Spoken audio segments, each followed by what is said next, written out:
Hey class, Absolute 5 here, and today we're going to talk about multiplying decimals by the power of 10. So let's write that out. Multiplying decimals by powers of 10.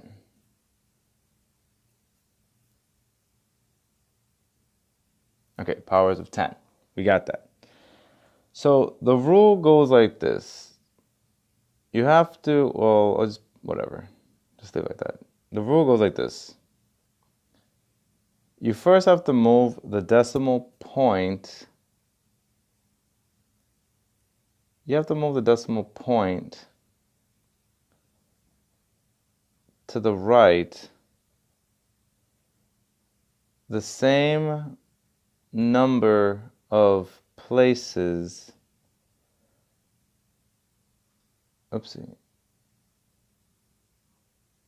Same number of places as there are zeros.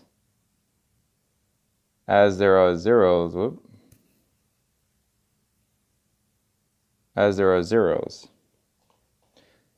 in the power of 10. So what do I mean by that?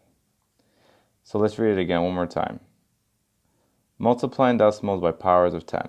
Move the decimal point to the right the same number of places as there are zeros in the power of 10. I know, that's why I'm reading it, because my handwriting is atrocious.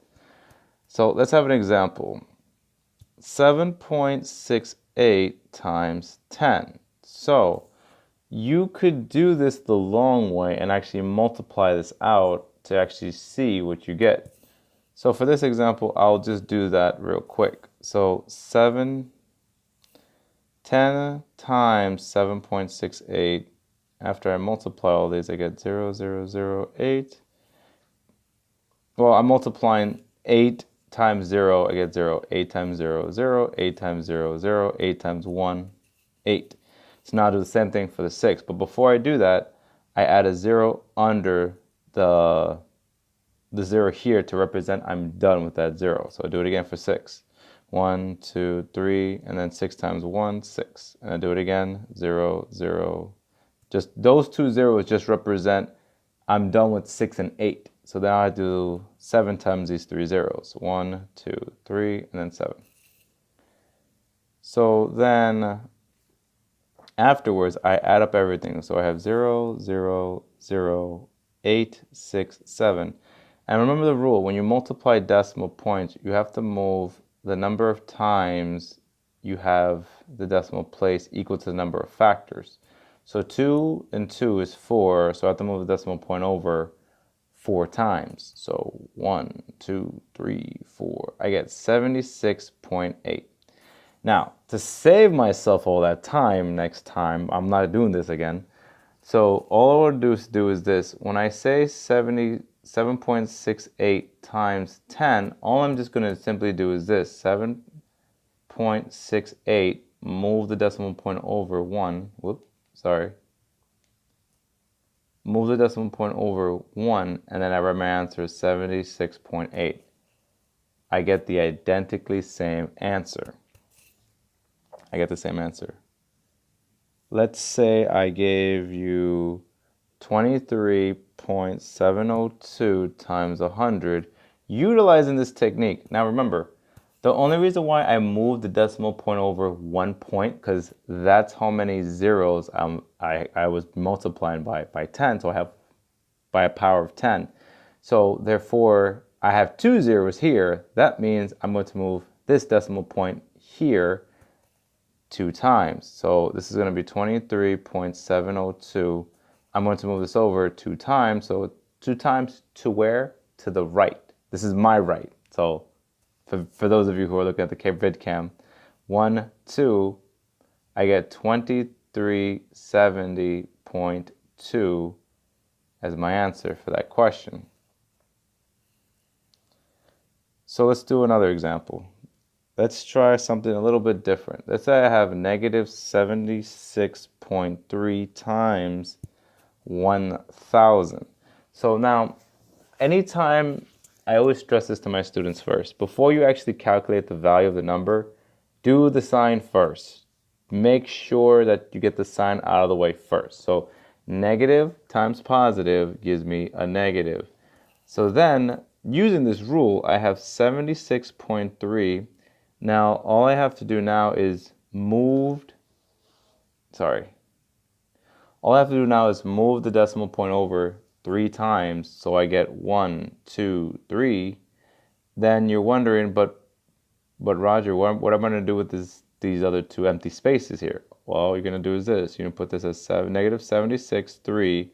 You add the zeros where you see the spaces. So your answer should have been 76,300.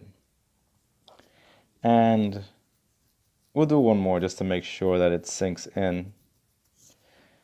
Let's say I gave you one more example just to make sure it sinks in. And then I'll just put one for homework. Let's see. So this example would be 203.004 times 100. So again, you want to look where the decimal point is right here between the 3 and the 0. And all the way back up, the rule says, remember, move the decimal point to the right the same number of places as there are zeros in the power of 10. Therefore, I can move this decimal point over 2 times. 1, 2. So my answer is going to be 203,000. Well, tell you not 203, sorry. 20,300.4 as my answer. For homework, for fun, you get negative 2.33 times 1,000. Let me know what you get. Let me know what you get as your answer in the comments down below. So that's the lesson for today. I hope you enjoyed it. I hope it made multiplying decimals a little bit easier with multiplying the base of 10. So that's going to be helpful. I feel it's going to be helpful anyway.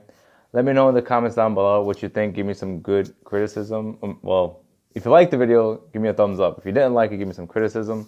So as always, like, share, and subscribe to this channel, guys. Mash that bell button for more content, and hopefully you guys do that. And I will see you guys next time with another video. This has been Absolute 5. I'm Roger Palomino. Math is infinite because there are infinitely many possibilities. And don't forget, don't hate, calculate. All right.